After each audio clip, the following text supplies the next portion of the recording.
Welcome to a special episode of Talking Feds, a roundtable that brings together prominent figures from government, law, and journalism for a dynamic discussion of the most important topics of the day.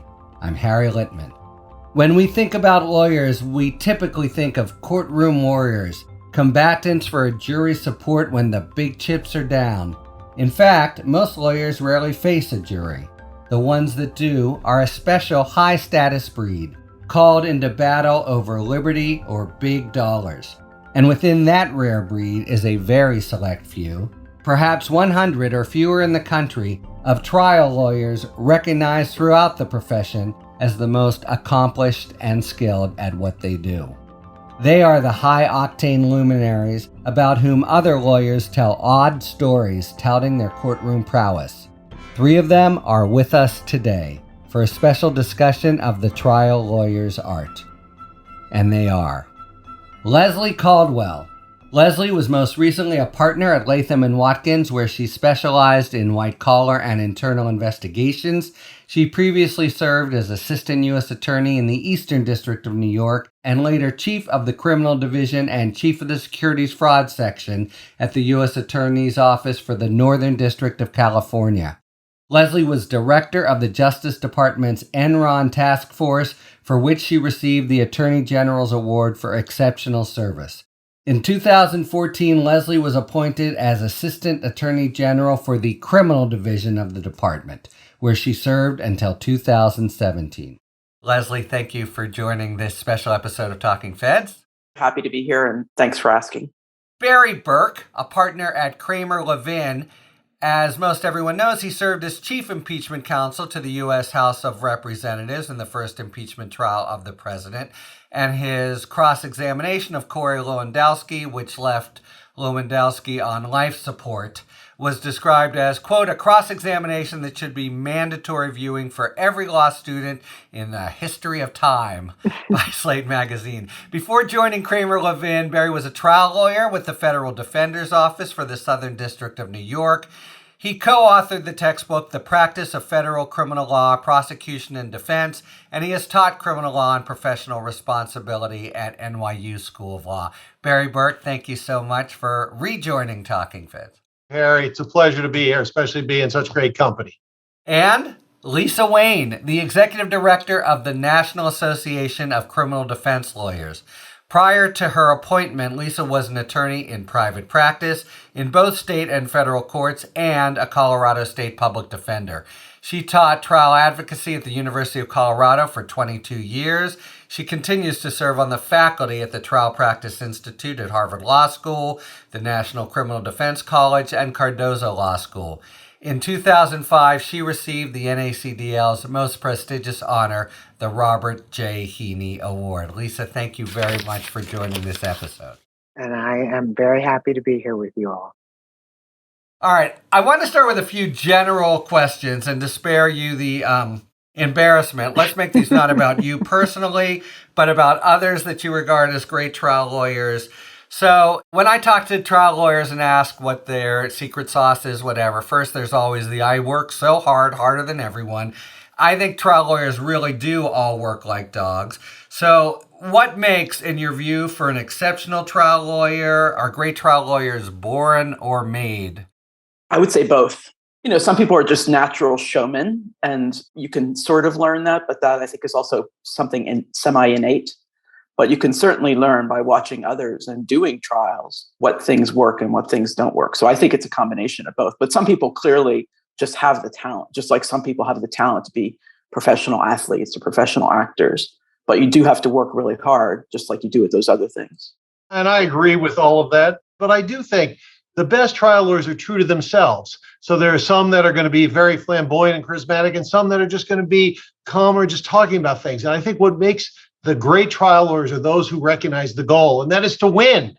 So there are a lot of people who look great and do what I call look good losing, because you can look flamboyant and kill a witness or give a great jury address, but if it doesn't help you down what I like to talk about as a path to victory, it's not worth anything. So I've seen people with a whole range of skills who blow me away because they get what matters is winning and how to persuade a jury through your intelligence, through your persuasion, through your cleverness that, in fact, you should win. And I've seen people across the spectrum who don't necessarily conform to the stereotype of what people think of as the trial lawyer, the big presence, who are so effective. So I think people who are true to themselves, who have a passion for it, and who don't mind the aggravation, because I say trials are like a drug. For trial lawyers, it's something you want, but they have tremendous side effects, because I don't know that there's anything harder to do because they require so much. We'll get to all that. Lisa. Well, that is spoken truly the words of a winner, Barry. I agree with both of you. And I think, there's this saying about this is what I was meant to do. And there are those people who are natural communicators for whatever reason. Their mother gave them that fabulous gene, their father, they come from a family of storytellers. They have that natural ability to message in the courtroom. But I also have seen people who have really, really worked hard at it over the years and grown into themselves and become really good trial lawyers. And I have to say, in all my years of teaching, I always see that natural young person in the courtroom who I go, oh, they got it, but they don't work at it. And they just do it by the seat of their pants and they never advance to the next stage. And so that's the work component to me. You got to do both and work at it and continue to work at it your whole career. I just wanted to say that something Barry said really echoed. I was a middling trial lawyer at best, but I always wanted to try. And this feeling of actually learning, going from a stage, it's palpable, even though a little bit hard to describe, from I'm imitating trial lawyers to I'm being me in front of a jury. I think that step is critical. Among the three of you, we got a lot of defense attorneys and a lot of prosecutors. And when you speak about winning, Barry, the case you're down, I'm sure matters a lot. But do you think that those are fundamentally different animals, great prosecutors and great defense lawyers, or it's pretty much the same skill set? I mean, it's really a good question, Harry. I think so my background's a little different. I never prosecuted. I started as a federal defender. People told me to go be a prosecutor. It was only a very bad president that persuaded me to be a prosecutor twice for both impeachments. Yeah. But short of that, I felt my natural talent was defending. And I do think they're a different set of skills. I think there are many former prosecutors, assistants who I try cases with all the time who are fabulous, who've made the transition, who have all the skill set. Then I think there are other prosecutors whose skills and abilities lend themselves to prosecution, who are passionate, who believe it in their core and aren't so interested or so able to make that transition. So I think some really great trial lawyers can do both very well. But I do think there are some who are more inclined and more suited to be prosecutors, who are better suited to stay within the four corners of their case, which you almost have to do as a prosecutor, while presenting it in a very effective way. And some of the best prosecutors I've been against and didn't enjoy being against them, I never thought, gee, I think they'll be great on my side. Whereas others, I've welcomed and I've tried cases on the defense side, and it was a seamless transition. So I really think it is personal, but I think you're right to acknowledge, I do think the skill sets differ in parts, although there is substantial overlap. Well, for me, I also was never anything other than a defender, and I never wanted to be anything other than a defender. So it's part of the kind of person I am, frankly. I'm an underdog person. I'm always the one who wants to challenge the authority, okay? Challenge the government, make sure they're doing it right. And I'm a military brat. My father was an officer in the military, so I didn't get that totally naturally, but that's who I am. And so we used to say when I was a defender, and Barry, this probably happened with you, but you could walk in a room, any room in America with prosecutors and defense lawyers, and you could pick who the prosecutors were and pick who the defense lawyers were. And there is definitely something about that. And it's not good or bad. It's just your lane and where you naturally may fall into it, in my opinion. I will add this as a prosecutor and now former prosecutor. I do think that we're not talking about the levels of the great ones, but prosecutors in particular have some characteristic challenges and characteristic defects, I think. Leslie's a supervisor. I'm sure you saw this. The 18th. Well, circumstantial evidence means, or I think the case is like a puzzle. They really have a different set of exigencies, some of which, in part because their cases are so strong, they don't necessarily learn. Let's move to the preparation. Again, I'm a middling trial lawyer at best, but I was always agitating for them. And then I would go into this preparation mode and think, why did I want this so badly? Like 2 or 3 days before trial. There's the great Edward Bennett Williams adage, the great lawyers don't get tired of the fighting, but of the road work. I wonder what your approach to preparation is. It's an inexhaustible task, so you have to make some decisions. But what's those week or two before trial like, and what's your basic approach to sort of boiling down the case, having a theory, etc.? So I think you have to keep your eye on what you're trying to accomplish. You're not going to be able to present every fact. So let's just say for a minute, as a prosecutor, less is often more, and a lot of prosecutors, I think, don't get that.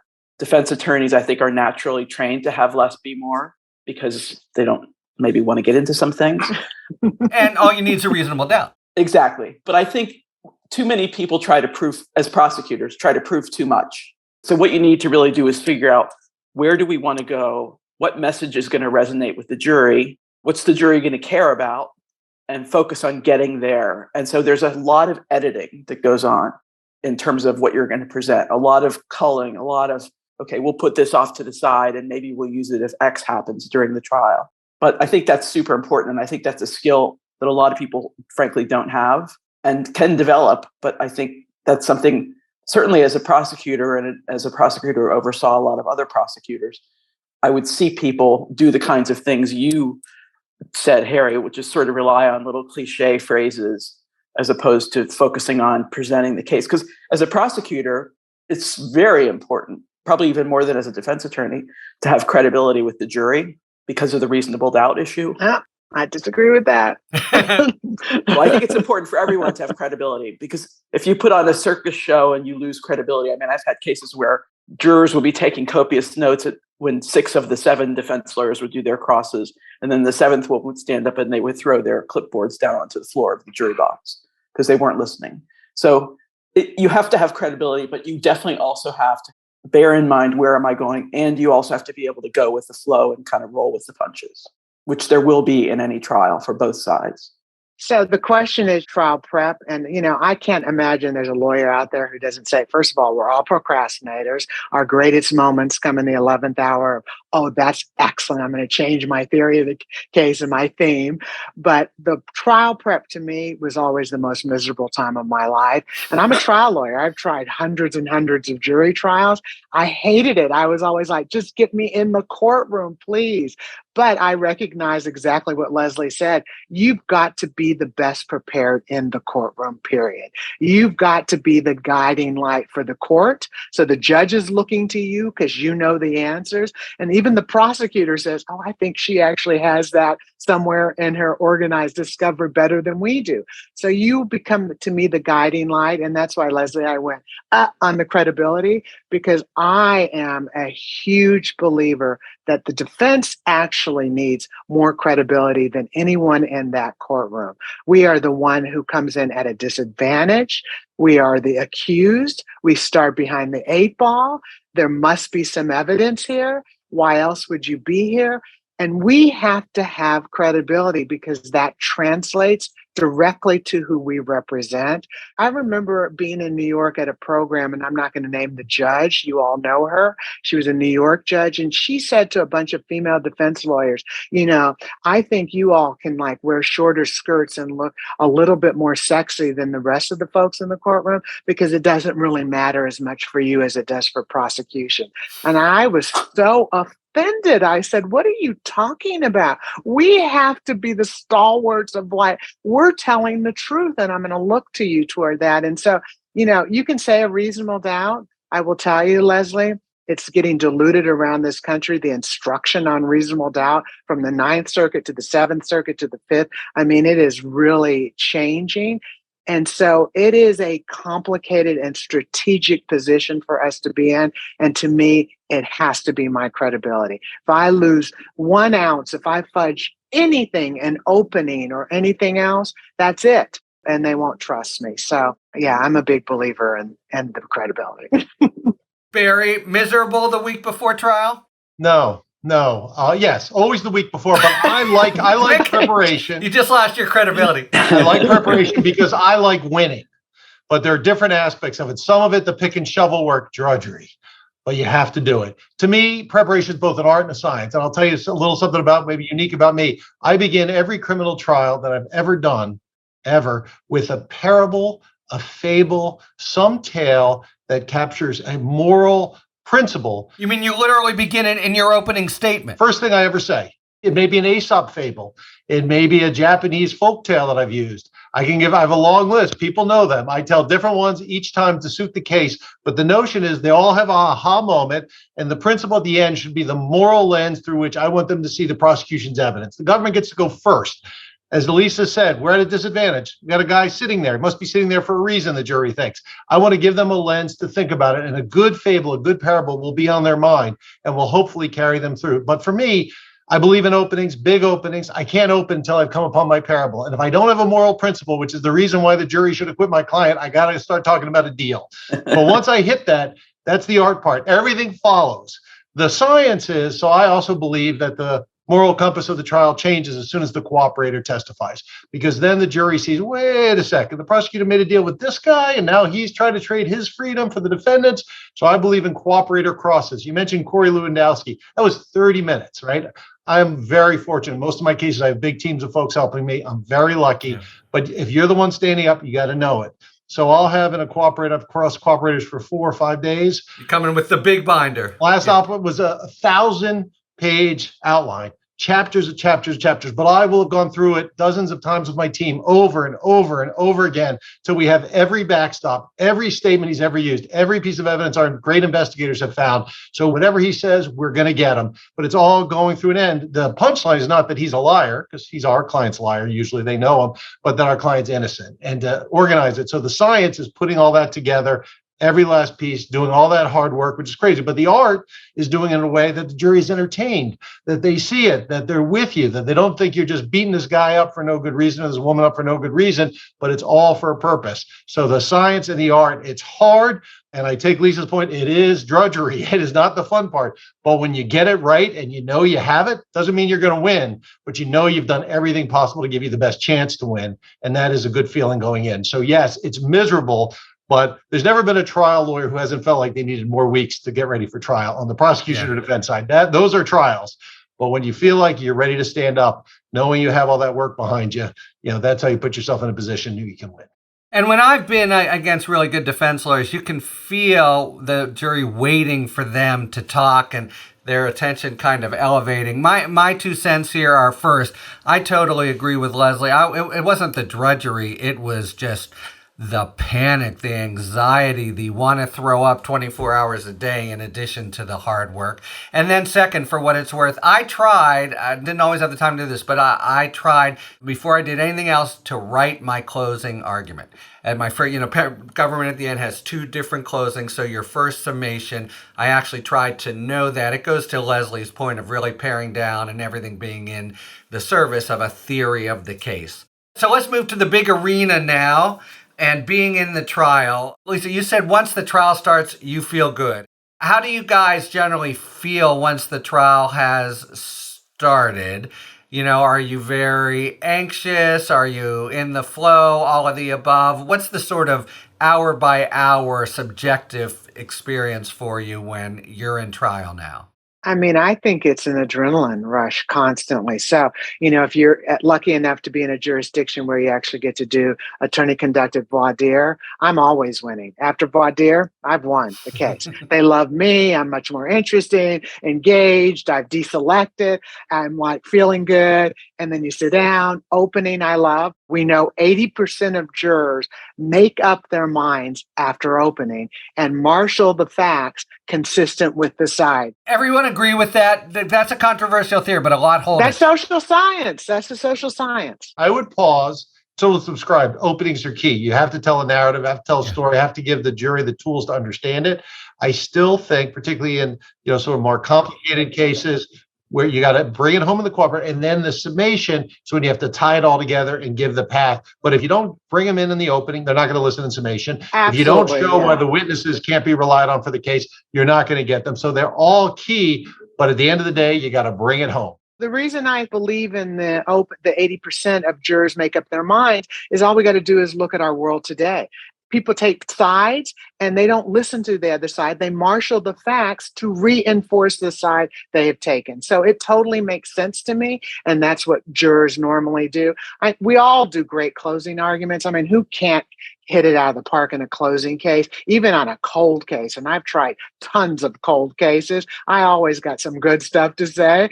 But, opening is always a little bit harder because from the defense point of view, there is this concern about, do I step into it too much? Do I give the government too much of where I'm going? I don't believe in that. I believe your case is undisputed facts and you go for what you know and you put it out there in the beginning because that is the gaining of credibility. So I love opening. The hardest part for defense lawyers, and I agree with Barry, I love to win, Barry. I've tried a lot of ugly state cases, ugly, not just white collar where nobody's getting killed or sexually assaulted and all the things I've had to deal with. I got some of those really ugly ones. So when the facts begin to come in, those are the nights I go home and I go, okay, they weren't talking about you or anyone they were talking about the case. And it is very emotionally draining, I think, those kind of cases.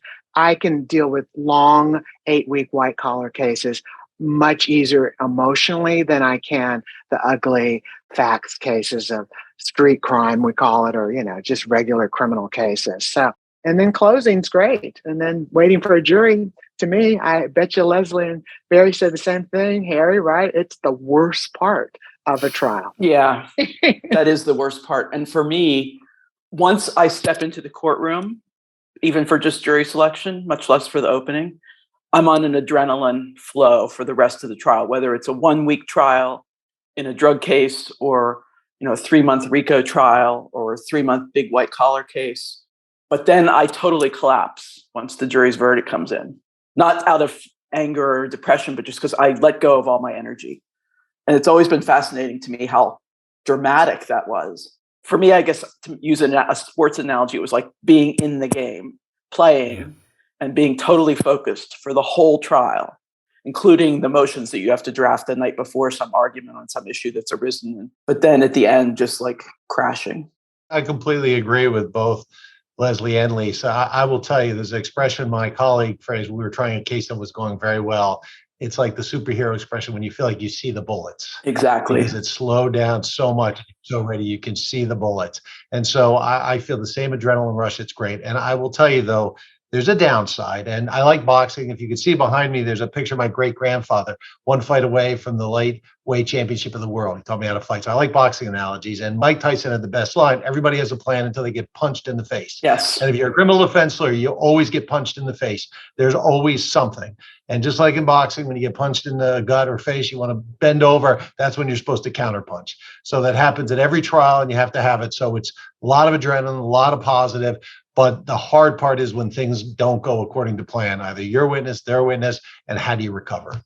Let's go with that. So we know that Perry Mason moments generally don't happen in real life, but surprise testimony certainly can for both sides. Do you recall a Mike Tyson moment, any of the three of you, where you just had to, suck it up and not throw up in front of the jury? I mean, I will tell you, so this is, again, I'm going to tell a story that makes me look better. So I'll tell you it anyway. Yeah. We were trying a big case. It was what the government described as the greatest tax shelter case in the history of the government. It was a really tough case. There were a bunch of lawyers from a big law firm and some bankers. My client was one of the bankers. And we had to persuade a jury that it was okay for people who had these huge wealth events and made tens of millions of dollars, hundreds of millions of dollars, not to pay taxes because of a legal and financial scheme our guys came up with. It was a hard sell to hardworking New Yorkers who pay taxes. But we had a path, and our client was sort of hopefully not going to be a focus. And on the eve of trial, one of the lawyers made a cooperation deal. And the principal person he dealt with was our client. So this trial, which was going on for a long time with 5 defendants, was all of a sudden going to be on our client. Very challenging. And our defense, though, was that these lawyers, this lawyer in particular, was so persuasive to all these clients that our client was persuaded. So it was a Mike Tyson moment. Our whole year of prep was thrown out the window. It came down to this one lawyer. He takes the stand. He's a very impressive guy. Didn't know what to do. Thought about it, like the jury has to see him in action, because now he's just saying how awful this was, how bad it was. Clearly, it's illegal. How can anyone avoid taxes over tens of hundreds of millions of dollars? So I got the judge to agree. He allowed me to do a cross-examination with something a little different. I had a red handkerchief, And I said to the lawyer, to the lawyer witness, cooperator who pled guilty, when I put the handkerchief in my pocket, I don't want you to treat me as Barry Berke, the lawyer. I want you to treat me as Barry Berke, a real estate developer who just made a huge killing and wants to avoid taxes. And he would start, and he wasn't really doing it because he was cooperating. He was trying to help the government. And then I'd cross-examine him about his prior statements. And I was just about thinking this was the dumbest idea I've ever had in trial because I have no control. He's going to do it. And then I keep going. One last, the judge said, Mr. Berke, this is a little unconventional. And I said, no, so why should I do this? How can I avoid taxes? And he all of a sudden goes into this pitch. And it was beautiful because he really got into the mode. It was so persuasive. As one of my co-counsel, our co-defendant said, she had a tear in her eye. And it was really just because that was the truth. And it was what he did. And the jury got to see it. And in that trial, what should have been the worst moment turned out to be the best. And our client was the only defendant acquitted of 30 odd counts or whatever it was, a big number of counts in that trial. There were a lot of other issues that affected that trial later on. But it showed me, again, it's the notion of how do you recover? Because I do think I came to learn what seemed to be the worst moment in the case gave us the greatest opportunity and helped us to distinguish our client in a way that was different than the other defendants. Yeah. I mean, who doesn't have a bad moment? I tend to flush them. And I think what's really interesting, and I don't know if Leslie would agree with me on this, and I talk to you as another female litigator, Leslie, because I feel like men can recall like all the specifics of trials and what they said and the wins and all of this stuff. And I'm like, I don't remember what was said. I mean, I just don't. It's very interesting to me when I talk to male lawyers and female lawyers. But I will say, I also have had a number of those kind of moments. I mean, who doesn't? And it was a tax case. My favorite kind of cases to try. And my client was lucky enough to have me, but there were two other defendants who were sovereign citizens. And anyone who's dealt with sovereign citizen knows they're very difficult in terms of compliance with the rules of the courtroom or anything else.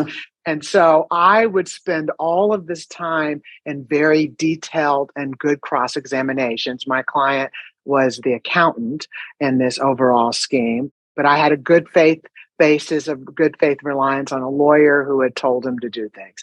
And I had these great cross-examinations, but every time I would finish with an agent or whoever, the sovereign citizens who were pro se would get up and undo everything that I had worked so hard to do.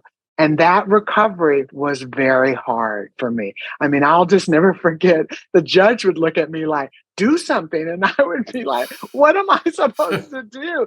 And they wouldn't follow the rules. And the judge kept holding them in contempt all the time. It was a miserable experience. And the client had a really decent defense, at least in my trial psychosis mind at the time, but it was impossible to deal with pro se clients. And Leslie probably knows that as a prosecutor. They're the hardest kind of cases. That's horrible. And I'll say, Lisa, it's not your memory that's bad. You just don't suffer from the same inflated ego that helps some of us men, catalog all our wins. Notice I haven't remembered any losses or any of the miserable fails I've had in court. Can I follow up on just that, please? Because so my mom was a trial lawyer. She was a good trial lawyer. She was a very early pioneer trial lawyer, and she got pinched on the butt and stuff. I wonder if Barry and I take a step back. It's for lack of a better word, kind of a macho role being a hotshot trial lawyer. Mm-hmm. What particular challenges do you find for being a woman lead trial lawyer? And do you find you have to do the equivalent of Ginger Rogers does everything as Fred Astaire except backwards and in heels? Or in this day and age, have you mainly been able to put that factor to the side?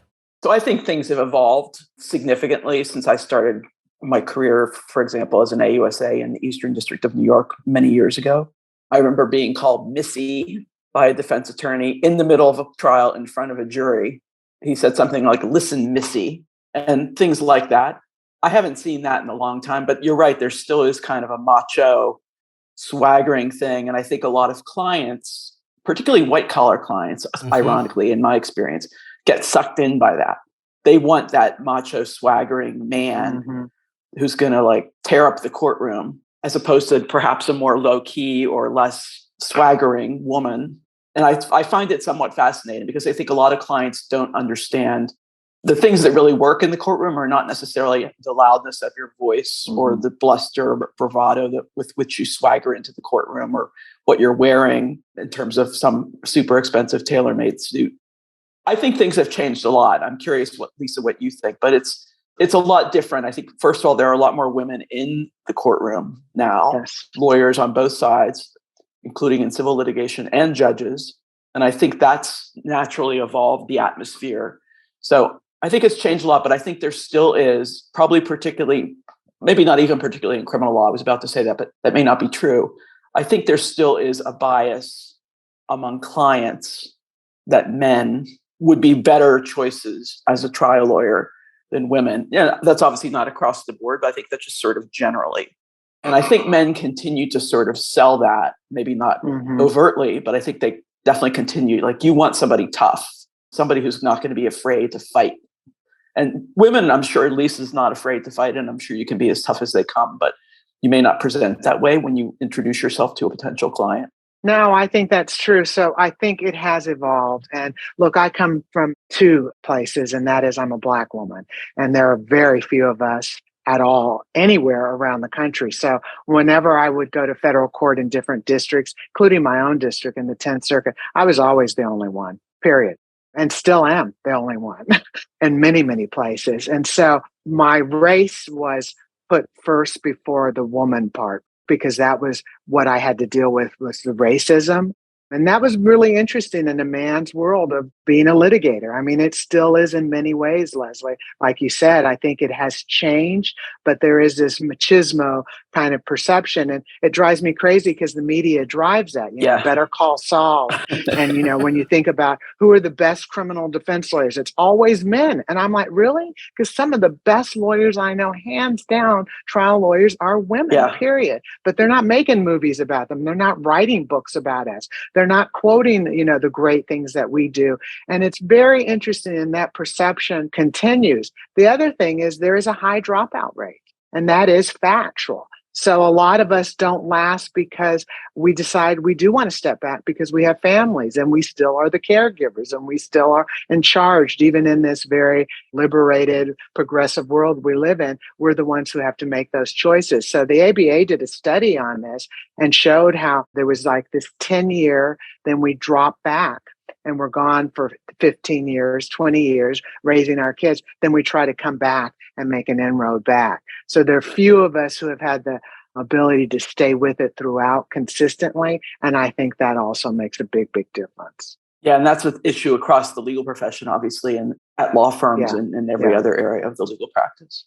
Harry, can I offer a rebuttal? No, I'm kidding. No rebuttal. No, I'm like, what the heck is he going to say? I just want to raise one quick point. This is actually far afield, but when I think back to the prosecutor of defense, really big difference is just having a client or not. That both emotional relationship and their trust or not in you, that's, I think, a huge difference in pressure. I've had done some defense work, and that's a game changer. Sorry. Barry Berke. Not a woman.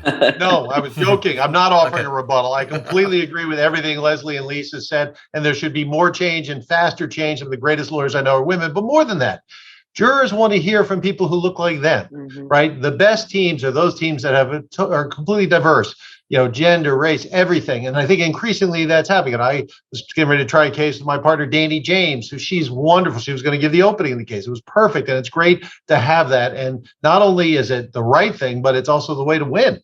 So I think increasingly we're seeing more and more of people recognizing that, and the world is changing as it should. But I completely concur that some of the most effective and best lawyers are women. And I will say the idea of this blustery call Saul, I see it all the time. There are lawyers out there, mostly men, who have one gear 5. And gear 5 can be great. You're not winning any races with just gear 5, right? You need a lot of different gears. You're not killing every witness. You got to have other ways, other skills and the like. And oftentimes, frankly, some of the women trial lawyers I know are the best at using all those skills and having that range in a way that a lot of the traditional male big trial lawyers don't have. Yeah. And in my mom's case, getting up and still making the lunches, God bless her. I miss her every day. One quick thing, because all of you have really stressed how much you love to win. And I'm sure you hide it well during trial. But how do you feel about your opponent during it? Do you wind up sort of hating them? How do you channel, because you can't display that in the courtroom, your intense, competitive fuel while still, maintaining the professional role of a truth seeker, etc., that the jury puts confidence in? For me, I've always gotten along with almost all of my adversaries. Uh-huh. And I think for me, that's also one of the things that attracted me to criminal law as opposed to civil litigation. Because first of all, it's a smaller subset of people. You see a lot of the same people over and over again. So if you act like a jerk and alienate them, it may come back to haunt you and vice versa. I definitely have had a handful of folks on either side, both prosecutors and defense attorneys, who I thought were annoying. Assholes is the legal term, maybe? That would be it. That would be one term for it. But, I definitely try to hide that. And I was never one to engage and never one to personalize. And I think that's really important. I think if you ask my adversaries, whether they be prosecutors or defense attorneys, they would say the same thing about me. And I think that's a useful skill, because if you allowed yourself to get emotionally invested with personal animosity or rage, at least for me, with my personality, that would have been a negative thing. I completely agree with Lisa. There's the old saying, which isn't entirely true, but that criminal lawyers act civilly and civil lawyers act criminally. And there's a reason for it, for the reasons Leslie described. I generally get along with my adversaries and become fast friends afterwards. It's hard in the heat of battle. I think if people fight hard, I respect that. When people are unfair, I remember that. But I also know that at trial, when my adversaries, typically prosecutors, are misbehaving, that hurts their case. Yes. When they're doing it straight down the middle, not overstating it, that's often the strongest adversary to face. But I think, it's important for everyone not to make it personal. Yeah. I'm always surprised sometimes when people do take it personally. It's not personal. It's interesting, though, because I feel like I'm a pretty tempered person, and Leslie probably thinks I'm a very nice person on this call. But I have to say, there have been times, look, you got someone's life in your hands. I've done plenty of life cases, and I take it very seriously when I'm trying to save someone's life. It's not a game to me. It's not a joke. And there have been very tense times in my career with the prosecutor who I have made it a general rule. I have prosecutors that I am friendly with, but I am not friends with any of them. And there's a reason for that for me was if I have to make a hard call in the courtroom on a case, on calling someone out for gross misconduct or something they've done, I don't want to have to err on the side of friendship. I want to err on the side of the clients, what I'm doing on behalf of the client. So I can't say that I've been like Barry and Leslie the whole time, and maybe it's the kind of cases. But again, when you have some young kids' life in your hands and you believe that they're innocent, in Colorado, sexual assaults are lifetime sentences. And I've represented a lot of college kids. It's hard when you got a cheating prosecutor not to get a little angry at times and to lose your temper. So one of my mentors always said, just look at them and laugh. But I couldn't always do that. It was tough. I agree. If the other side is cheating or being dishonest, particularly if it's the prosecutor, whose job is not to win, but to make sure that the right just result occurs. And I think most prosecutors do believe that, but at least in the federal system where I have spent most of my time. But I just think that you don't have to pal around with your adversaries or go out for drinks with them, but I think it's good to have a positive relationship because you're likely to see them again. Absolutely. Listen, I totally get Lisa's point rather on this, and I totally agree in the sense that you're representing, I like to think that we specialize in the unjustly accused, at least that's how it feels. And you take that personally. And so we think about it. I get asked about this a lot because we have had a lot of success litigating grand jury abuse issues recently, getting, the head of the FBI white collar group in New York criminally investigated for grand jury leaks we proved all the time and raised pretty hard issues that could jeopardize people's careers and raise real issues. You have to do it. It's not personal. It's the office. It's the case. If the conduct happens, and I think increasingly you're seeing judges paying more attention to it. I take Lisa's point, particularly in very different types of cases, but you can, I think, hit as hard as you possibly can. And if you don't make it personal, right, I tend not to refer to the government because I think that gives more power. I tend not refer to individual names unless it's necessary to identify who it is, but it's the prosecutor, the prosecution team and what they did. And when there's grand jury abuse, that's what you call it. When there's discovery misconduct, that's what you call it. So I think you get hit hard. And Lisa's right, though. It is a challenge to be able to fight as hard as you can for your client. to not make it personal. As Leslie said, it's an institutional relationship. You can never sacrifice if there's something you have to do for your client, but you don't need to make it more personal than you do. And I completely agree with both that is one of the challenges when you're in the heat of battle and everybody is going to win on both sides.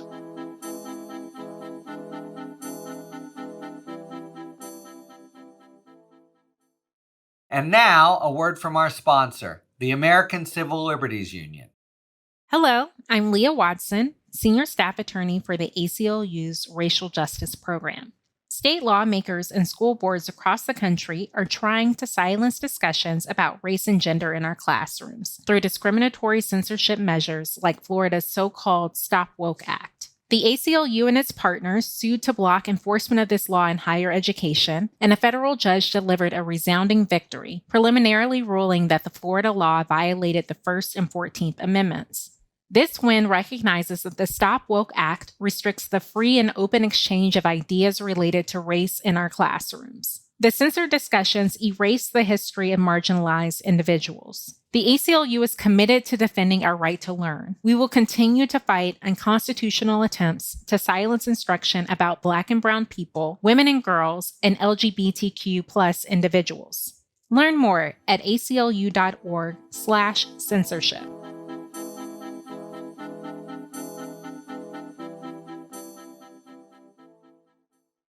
All right, it is now time for a spirited debate brought to you by our sponsor, Total Wine and More. Each episode, you'll be hearing an expert talk about the pros and cons of a particular issue in the world of wine, spirit, and beverages. Thanks, Harry. In today's spirited debate, we whip through the whiskeys to find out the difference between the three main types: Scotch, bourbon, and rye. Whiskey, spelled without an E, is produced in Scotland and Canada, whereas whiskey, spelled with an E, means it's produced in the US and Ireland and includes Scotch, bourbon, and rye. It's these grains that help define which type of whiskey it will become before it eventually lands among the thousands of bottles on the shelves at your local Total Wine and More. Now, let's talk about Scotch. Scotch is typically made from malted barley, blended with other grains, and that helps give it a little bit of a bite, making it more in an acquired taste. Bourbon must be made from at least 51% corn, produced in the US and aged in new charred oak barrels. The oak gives this brown liquid its signature sweet flavor. And then there's rye, which must be made from at least, yep, you guessed it, 51% rye. Rye is a type of grass in the wheat family that has a spicy, edgier flavor, adding a little extra kick you may not find in a bourbon. For a true test of bourbon versus rye, we recommend you pop into Total Wine, maybe grab a bottle of Scotch while you're here. But to really get to know the differences in Scotch, bourbon, and rye, start by talking to the guys at Total Wine and More, who are more than happy to talk day or night about whiskey, with or without an E. Thanks to our friends at Total Wine and More for today's A Spirited Debate. All right, let's spend a few minutes then leaving court after the battle. The heat is gone, but you don't know the results. So Leslie, it struck me as saying that was the worst part of trial when a jury is deliberating. I wonder, Lisa and Barry, do you agree? And I mean, you have a pretty good sense, do you not, of how your case went in? And is your discomfort or anxiety or whatever you feel then, does it vary much according to how the case has been, or is it just a time after all the hard work where you just come crashing down sort of no matter what? So it's a loss of control. We're control freaks, right? I mean, that's what trial lawyers, we like to be able to control things. So at that point, when I hand my case over to the jury, I have no control. I can only hope they listen to what I said in closing and the instructions and all that, but it's a loss of control. And so I stay at the courthouse. I sit outside. I can't work. I mean, you all have tried to go back to your offices and do other things. It's very difficult. For me, it is. 8 weeks of unreturned phone calls. Oh my gosh. It's just a pile up and you just sit there like a zombie. Every phone call, you're waiting for them to call, right? You're on the edge of your seat. And I sit there and watch them as they come out for cigarette breaks, trying to see, can I take anything from who's with who, what groups are with who? I read all of those kind of jury signs. And I don't know, Harry, when you say you have a good feeling, I've tried many a case. difficult case and won them and been completely surprised. Tried what I thought were great cases, hung them and thought, why are they hanging? There was clearly so much reasonable doubt. So I don't think it's so easy. I mean, I've heard people say, oh, you did a great job, you're going to win. And I'm very superstitious. I'm like, don't say it. You're going to, you're going to curse me. I don't want to talk about it. And I really believe that. Until that verdict comes in and they're looking at me and say, not guilty, I'm a mess. I'm a mess. And imagine the clients, how they're feeling. And usually, if you're in a complicated case, there are multiple counts. And I think on either side, you care more about some of the counts than the others. And you're more confident in the outcome of some of the counts than the others. So when I was a prosecutor, I did a very high profile murder case involving the murder of a New York City police officer who was killed as he sat outside the home of a witness in a drug case guarding the house. And we charged the leader of a drug organization who had ordered the murder from prison with all sorts of things. He was charged with RICO, including narcotics counts, other kinds of violent counts, and the murder of the police officer. And that was honestly the only count I cared about. Of course, I stupidly made it count 11 of 11. Mm-hmm. So we had to sit there and wait for the first 10 counts, most of which I knew there was going to be guilty on narcotics conspiracy because it was overwhelming evidence, and a bunch of the other counts. But the murder of the police officer was the one where that was the whole point of the case, was that this guy had ordered the execution style murder of a uniformed police officer in a marked police car. And the jury did convict, but it was unbelievably nerve-wracking to sit there as they were going through, because first they had to go through all the RICO predicates. You mean while they were deliberating? Well, yeah. When I was in my very first trials as a baby prosecutor doing easy drug cases, easy from the prosecutor's perspective, like buy busts. I was a basket case when the jury was deliberating. Yeah. I'm just like you, Lisa. I couldn't work. I couldn't think. I couldn't return phone calls. I couldn't do anything else. But as the cases get bigger and more complicated, I found myself focusing and obsessing about how good was our proof and our presentation about the counts that we really care about. And same thing on the defense side. It's, certain counts are going to have much more serious consequences for your client than others. And so it would be great to get a straight acquittal, but you really, really want to win certain counts.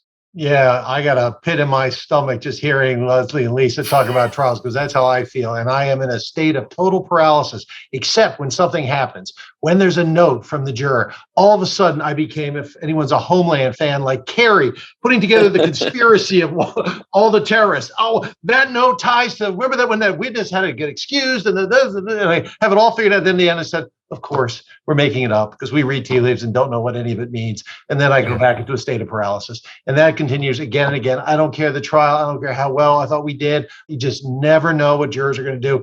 And you're crazy. Now, I made a mistake, because the one thing that has always proven true is when a jury is going to acquit in a criminal case, they come out and they look you right in the eye and they acquit your client completely. And when they don't, they want to look anywhere else but your back. When they don't look in the eye, right? And I made the mistake. I tried a case, high profile case, white collar case. Client didn't think did anything wrong. The judge in the case, I believed, I told the client and his family, they understood that screwed up because he didn't tell the jury our defense was a defense. So it was going to get reversed. There was no way this case was going to continue whatever they did. But I still thought we killed the cooperator. We presented a compelling case. We were in the game. But I told them the story. Don't ask me why. We were waiting. We were all very close. If the jury doesn't look at you, it's a bad sign. So there's a verdict. After many notes, the juror comes out. They're looking anywhere else. He stands. He totally passes out before there's a verdict, just based on the fact that the jurors were looking, totally passed out. They had to interrupt everything, take him to the back. It was crazy. And the jury did convict, although then promptly we got the entire case not only reversed, but dismissed, no crime. So he recovered. And but it was a good story. For anyone watching, don't ever tell your clients that. Right. Maybe what just happens at deliberation is you just, having had such self-discipline all those times, you just kind of let it go and you revert to your natural personality. I think maybe the best guy I ever saw as a prosecutor was Stephen Clymer. Yeah, he's great. Who was in L.A. now, is in Buffalo, and he tried the Rodney King case, which I worked on a bit. And it really struck me because I thought he killed in that case, did a fantastic job. But during deliberations, he was really thinking, we're going to lose. And it just struck me that was his mindset. It wasn't, you sort of let it all go after holding it together so long. All right, something you just said Barry, really strikes me as a good closeout question or thing to think about, which is you never know what a jury is going to do, etc. Based on your experience, and obviously it depends on how lopsided the case is, but how much of the outcome in a jury trial do you think is determined by excellent lawyering as opposed to, facts, circumstances, or even whether juror 5 is friendly with juror 6 or whatever? Do you think it's lawyering versus sort of everything else? Have you acquired opinions about that over your long careers? I, for one, think Lisa or Leslie should answer that because you don't want someone to answer that with the ego first. In my experience, I think all those things matter that you just said, Harry, but I think jurors really do take to heart, at least in the cases that I've been involved in, they do seem to take to heart their job, which is to try to reach a consensus that makes sense.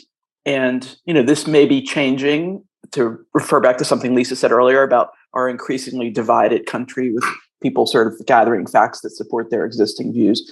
But in my experience, I think that good lawyering can make a difference for sure on both sides. Bad lawyering can make a difference on both sides.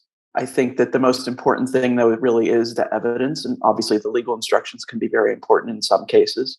I think that jurors generally get it right, even if they're compromising. I personally haven't seen too many juries who just got it totally wrong. Or if they did get it totally wrong, it was for some reason that maybe wasn't their fault. Like maybe somebody gave a bad instruction or somebody completely lost credibility or the defendant was a person who just was so awful that they would look for some way to convict of something. As opposed to a Pied Piper performance by a dazzling lawyer. Exactly. I think it obviously can help, but I don't think that that's the difference maker in most cases. I think it's a combination as well. And I look at jury selection like a chess game. It's such a strategic, thoughtful process that you really want to take your time on. And lawyering obviously makes a difference. And we know that because we see people who are exonerated. I mean, the system work, you wouldn't have what we see, the thousands of exonerations. And that's not just state court, that's federal court as well. So there's a lot of problems in the legal criminal system. Systemic racism is one of them, mass incarceration, minimum mandatories, the lack of people going to trial. So trial penalty is a real problem in this country. And that is the defendant's ability to challenge the government and not be punished when they do. All of us who've had the ability to be in this for a long time, young lawyers are never going to have the trials that we had. It's just not going to happen. They don't get the trials anymore. At least criminal lawyers. Yeah, criminal trials. And it's something that we're really trying to fix, but it's really a problem in this country. I can say I've had almost 200 jury trials. That's just never going to happen again. And so, there are a lot of issues that have occurred. And I think it is a combination of lawyering. I think the more trial experience you have, the gutsier you are of challenging the evidence, challenging the government. The better reputation you have. The government sees you and says, oh God, there's Leslie, there's Barry, they're on this case. I'm going to actually have to work. That matters because they know your reputation, right? I love being a pain in the ass. That's a compliment to me, and it certainly translates to a benefit to my clients. So it's a big combination, and if you got it going on, and I feel like I'm in the room with people who got it going on, boy, are those clients lucky. And don't we wish everybody in this country could have that kind of representation? It'd be a very different world. Amen, Lisa. Listen, some of the best lawyers in this country are the public defenders who toil away, but they need to have the resources and also the manageable caseload so they can present the sort of defense they can. And for people without the resources to hire their own counsel and who are assigned counsel, we do need to make sure the resources are there because that makes the difference, that justice is actually justice and not just us for the public defenders. For me, I think in the sort of cases we're talking about here, you need a triable case. I always say we can't go back in time and change the facts. But if there's a triable case, I do think lawyers of all sorts bring a different range of skills can really help to identify the path to victory, figure out the best way to go down that path, how to remove obstacles. And while there are a lot of factors that go into what a jury does, the judge, how the judge communicates to the jury, not just the charge, but most jurors like the judge. Judges generally are good with jurors. How do they convey that they're responding to the prosecution, to the defense, to witnesses? They can have a huge impact. What your jury looks like, a lot of luck about what the jury pool looks like. Can they give your guy a fair shot? And then things that are often out of your control, the deals that are made with cooperators who are hedging the truth for their own. But putting all that aside, I do think having lawyers who are trained, who are given the opportunity to really do everything possible to tell their narrative in an effective way, that could be the key to really evening the playing field to make sure the results are just. And part of that has to do not just with the skill of the lawyer, but also the laws that have developed in a way that tends to favor the prosecution in certain ways. There's no reason not to have early discovery so everybody can know more about what the case is, in most cases where there's no risk to harm to the witness and all the like. So I do think that your question touches on a whole range of reforms that some of which we're seeing movement to, but that are important to make sure, particularly in criminal cases, that the defense lawyers have the ability to meet the evidence and present the strongest case possible so the jury can really have the fairness of both sides and give full voice to reasonable doubt, presumption of innocence, and the like. And I think there are real challenges to that today that have nothing to do necessarily with the individual skill of the lawyers, but the overall restrictions that are put on the defense function even today. All right, and then for now we have time just for 1 or 2 minutes. Oh, you guys may not know our final feature of Talking Five, where we frame a question for you that you have to answer in 5 words or fewer. Having avoided his name this entire time, we're going to return for the last 60 seconds to one Donald Trump and ask this question. In any of the cases, any way in the world he takes the stand? I would say that I'm only 5 words. I just wasted 3 of them. Okay, so I'll just add one more. No, I don't think he takes the stand. Absolutely, yes, he's a narcissist. Wow. Tiebreaker, Mr. Berke? Shameless is as shameless does. Yes. Wow. Got to have a tie here. I guess it's our prosecutor stripe showing. No way in the world! We're out of time. Thank you very much to Leslie, Barry, and Lisa. And thank you very much, listeners, for tuning in to this special episode of Talking Feds. If you like what you've heard, please tell a friend to subscribe to us on Apple Podcasts or wherever they get their podcasts. And please take a moment to rate and review this podcast. You can also now subscribe to us on YouTube, where we post daily video content breaking down legal developments in the news. You can follow us on Twitter at TalkingFedsPod, and you can look to see our latest offerings on Patreon, where we post bonus discussions with national experts about special topics exclusively for supporters. Talking Feds is a completely independent production, so if you like the work we do and the spirit moves you to support the show, joining our Patreon is the best way to do it. Submit your questions to questions@talkingfeds.com. Whether it's for Talking Five or general questions about the inner workings of the legal system for our sidebar segments. Thanks for tuning in, and don't worry. As long as you need answers, the feds will keep talking. Talking Feds is produced by Olivia Henriksen. Sound engineering by Matt McArdle. Rosie Dawn Griffin and David Lieberman are our contributing writers. Production assistance by Rhea Cohen-Gilbert, Emma Maynard, and Kalena Tano. Special thanks to Tim Mocht for his help on this episode. And our gratitude, as always, to the amazing Philip Glass, who graciously lets us use his music. Talking Feds is a production of Delito LLC. I'm Harry Littman. Talk to you later.